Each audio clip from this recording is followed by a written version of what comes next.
This video is chapter 4 of 5 of a special interview series I've put together on the life and achievements of MSR founder Mr. Larry Penberthy, told from the perspective of Larry's 3 surviving daughters, Laura, Doris, and Louise. For more interesting MSR and Larry Penberthy history, make sure to check out the other videos in this series. Hello again, ladies. Thank you for taking the time to speak with me once again. Doris, you had mentioned you had some additional kind of stories to speak of. There are some short questions that on that list of questions that I can answer in just a few words, and so I just can go through some of them, and a couple that take a little more discussion. So one of them was, what did I think Larry Penberthy's favorite foods were? This is when I was growing up, would be black licorice, chocolate chips, and salmon. And later on, he got more healthy about his eating. So the chocolate chips, I think, went down. No. Oh, okay. No, no. One of his favorite books growing up, when I was growing up, he really liked the Edgar Rice Burroughs books on with Tarzan and the ones with Mars. And so he had them available for us to read. He had gotten those, I guess, when he was growing up. And so he still liked that kind of thing. Favorite games when we played? Monopoly is the one I can remember. So, whatever. So those are the quick ones. And then this is also quick, I guess. The big differences between growing up today and then growing up when he did. And I think, a big, huge one is technology. Yeah. Technology is so different now. I remember him getting up to the point of using faxes and knowing computers were around and available, but just feeling that at that point in his life, it was like he didn't need another challenge or whatever to deal with computers, because he could communicate with people anywhere in the world almost by fax. So I thought that was a big thing. The world event that I thought most affected him, particularly younger, was World War II, because that's when he ended up, in Rochester, but he ended up at Kodak and working in their war efforts for, the gun sites. And that led him to glass, and that led him to, it was a defense job. He didn't get drafted. Yeah. So a lot of those things, all of the directions he went were guided by the fact that World War II that's what I think is the World War II made a big impact. And one of you, maybe Louise, said there was some other thing you thought was important. Oh, she says no. Okay, never mind. Well, you would know this better than I did, but I think Donald's death affected him. Yeah. Mm-hmm. Yeah. Very much. That was, nothing they could control. And it was, it affected everybody, so, and my life changed there. That's the point at which my life changed. Okay, a tradition my parents passed on, and I don't know if they did, if Father Papa did that for you, Louise and Laura, but when we were growing up, when we had an allowance, we had to itemize our allowance. No, they say. So we had to think there was a certain amount we could spend however we wanted. And then we had to get any money above that. How much did we need for lunch money at school? How much did we need for maybe dues on someplace? And just a variety of things. And every week we had to do that for years and years. And even, clear way into my adulthood, I kept track of my money. I would make spreadsheets and how much you spent during the week. And it really helped a lot when actually we got married, and it was sort of, we had enough money to live on, but we had these 2 kids, and how do you make your money balance and blah, blah. So all that those things I think were worthwhile to me, even though it was a pain to do it in the beginning. Yeah. But they weren't very rigid about it. And if something came out during the week, they'd give us the money. It was not I Usually. do notice this theme of despite the success with businesses and entrepreneurship, this theme of like frugality through his whole lifetime, and it sounds like maybe into your lives as well, which I have that same characteristic, so I appreciate that. Well, that's probably the thing of growing up when both of them did, that covered the whole Depression and World War II, and that, in the times when things were not prosperous. So Yeah. and that seems to be a cliche. Well, they grew up in the Depression, but yes, that's true. So. Are any of you able to elaborate on that? The World War II era and the Great Depression era. I know it's kind of before some your times, but I imagine there's stories, or what your parents had shared with you, or. Well, I have a couple stories. Laura, do you have any? Why don't you go ahead and I'll give it a little bit of thought, and I'll see if I have anything that would apply to that. So I remember that. So I think I said the last time we talked that our father went to what was then the College of Puget Sound, and then I went to when it was the University of Puget Sound. And so I remember that he said that at least one year he boarded with a woman who was a widow. Like he had a room in her house or something, or stayed in the attic or something. I don't know where it was, but he paid for his room and board by doing chores around the house and yard. Like he would mow the lawn and rake leaves and this kind of thing as a way of paying for room and board in college. Because he entered in 32 and graduated in 36. And of course that was during the Depression. So I don't think that was easy for him going to college during the Depression, but that was one way he found a way to make it financially feasible, was to do that.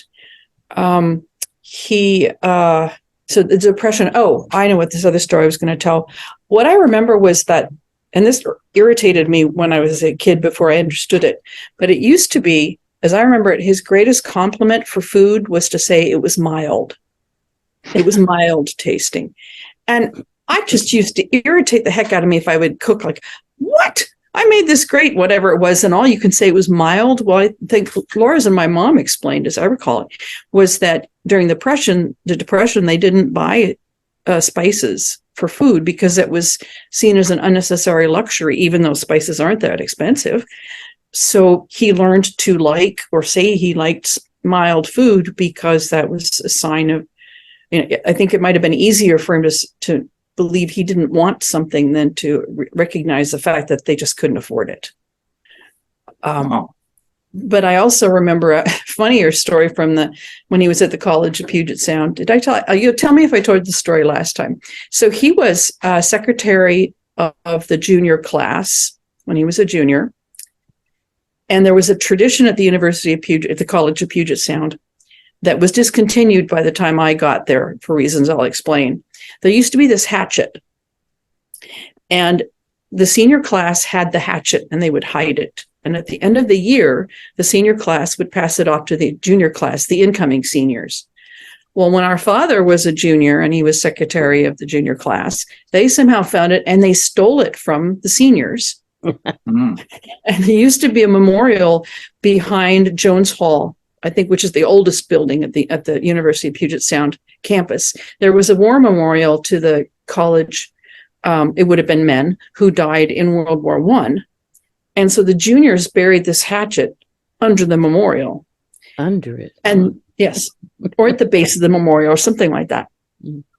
So then they were supposed to, the next morning they were planning to say to the seniors, yeah, we got it all. We got it from you already anyway.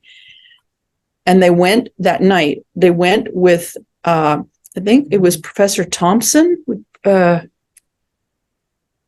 was the president of the university at that time. I think it was the one before Thompson. He also had a building named after him, but I can't remember his name.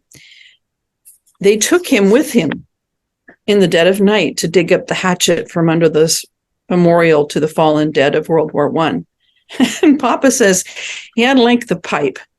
And he turned to the president of the college and said, take this, If anybody comes, let them have it. And the president of the college kind of went, kind of hemmed and hawed. But eventually, they dug up the hatchet, and the next day they said to the seniors, "Nah, we got it anyway." By the time I got to the University of Puget Sound in '79, the Philip Phibbs, who was the president then, said he discontinued the tradition of the hatchet after he saw it being passed from hand to hand over people's heads, waving during like a football game or something. He said no, something like no bladed weapons anymore being passed around. So I think the hatchet got put into a display case, as I recall, at the university library. But it does sound like the kind of thing that our father would do. Wow. Yes. Yes. Indeed.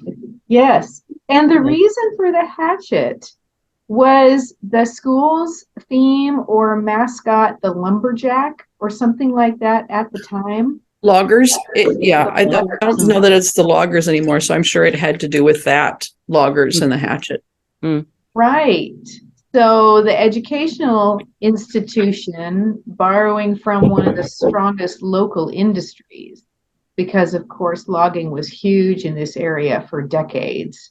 So they were the College of Puget Sound Loggers. That was their name, right? And so of course, yeah, you're a logger, you've got a hatchet around, and then that just becomes the school symbol or talisman passed from one class to another.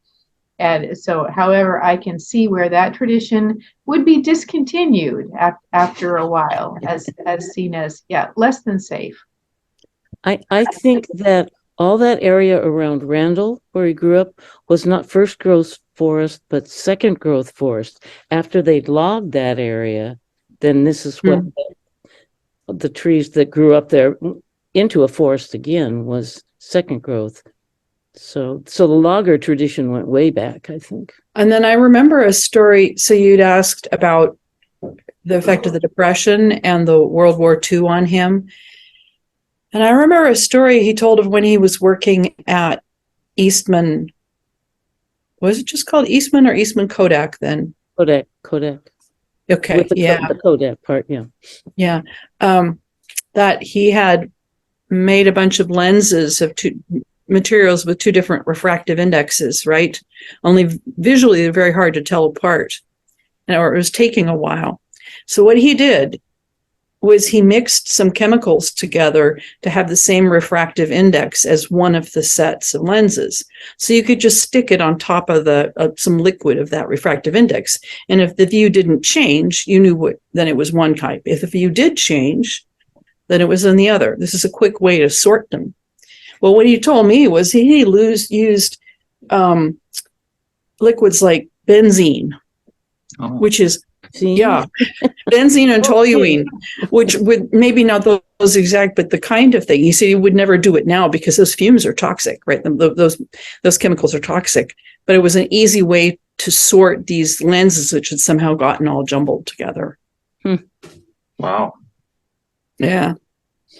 That is fantastic. That's so interesting.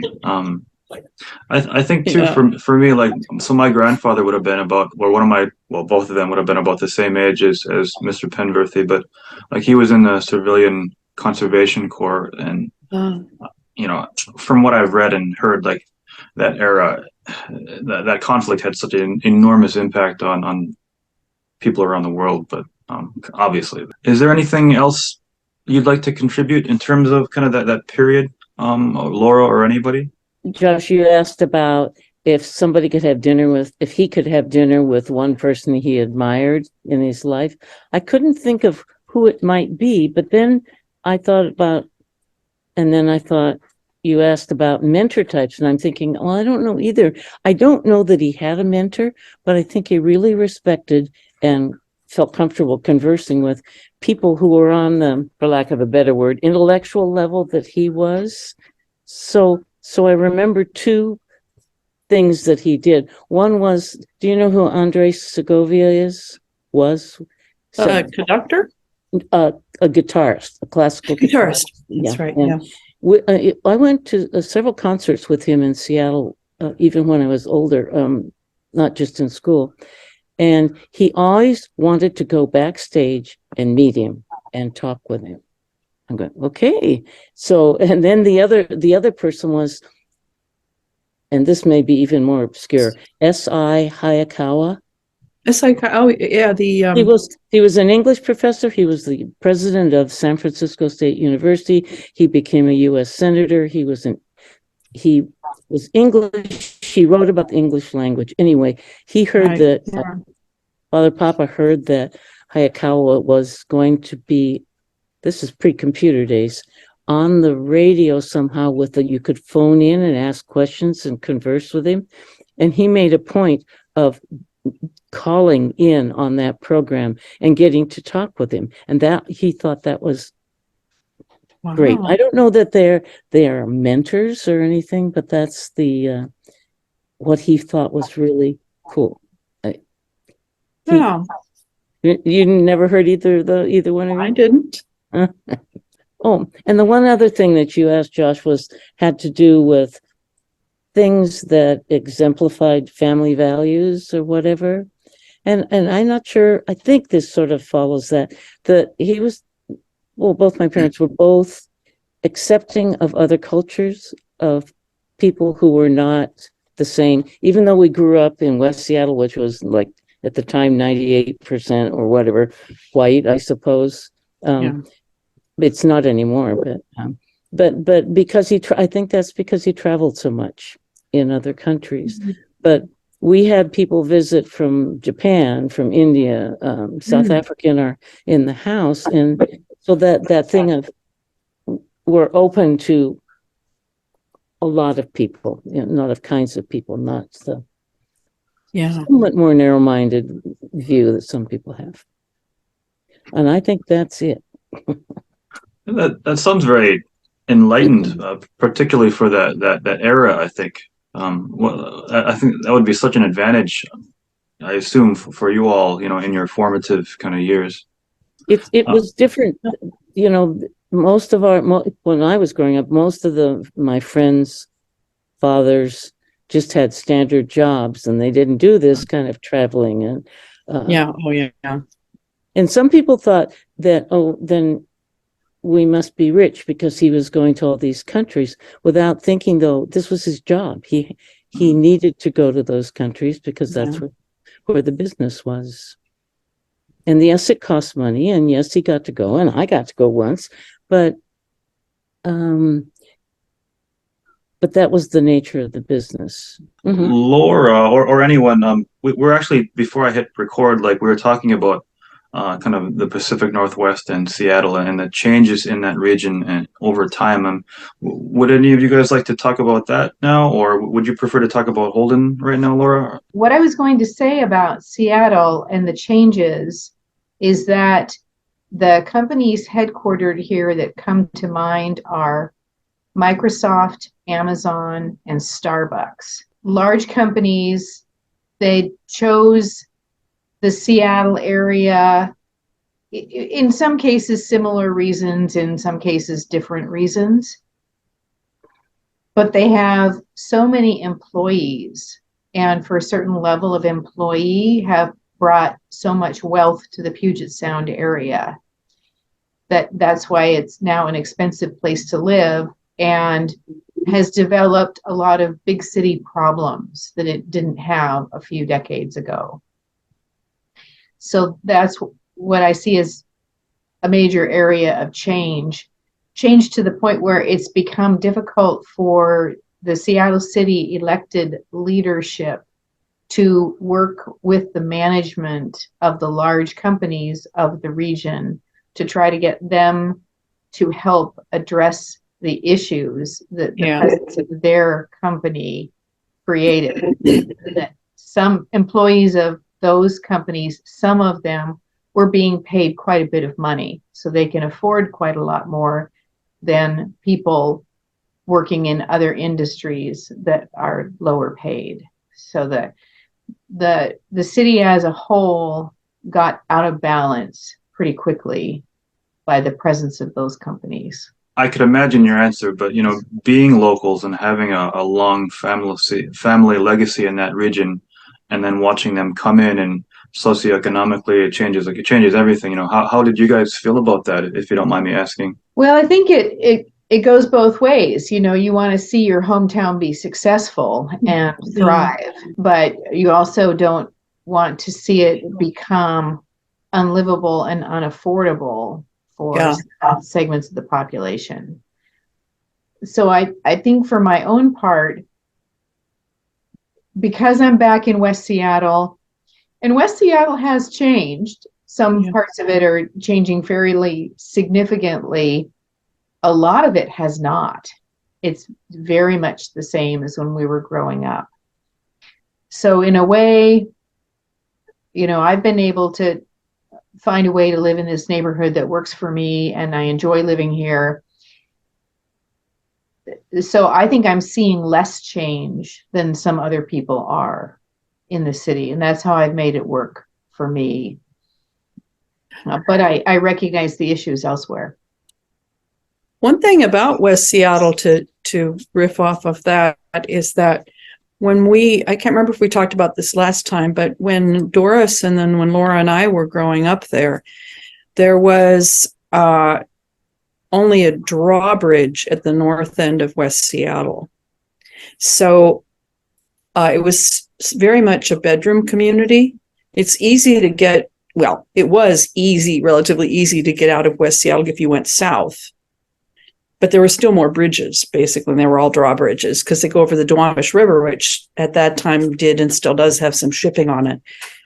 So it was very much a bedroom community, kind of a sleepy little place. And then when they built a high bridge that didn't have to have a drawbridge in it, then all of a sudden condos started going up around the beach, around that's not Beach Drive, is it?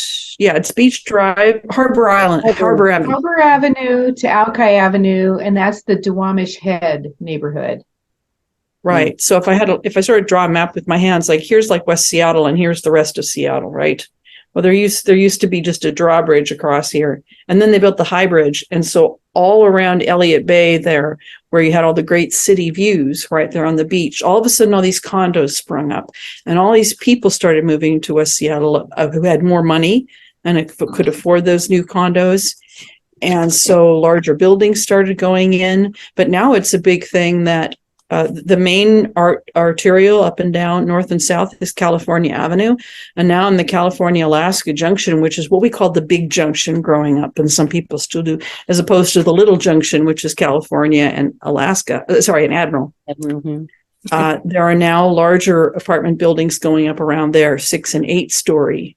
And that just seems astonishing and outrageous, but to a lot of people there, who have lived there for a long time, but to newer people who like living there, because when the high bridge is available, there's a rapid ride bus that takes you downtown in about 15 minutes. But Laura, of course, sort of segueing back to what Laura was saying, that Laura lives in a different part of West Seattle, and that's, I think, less changed than like the larger junction and business areas and the area with a view of the city. Do you have anything to add to that, Doris? Oh, well, sort of. This thing about the condos, sometimes I look up for fun real estate in West Seattle and what's selling and stuff. But it's amazing to me to look up what I think is an address in a place I knew somebody lived or whatever, and that house is totally gone, and it's a condo, or it's just one of those houses that are very narrow, but they go up like 3 stories, and there's a lot of that where I go, but I don't understand this.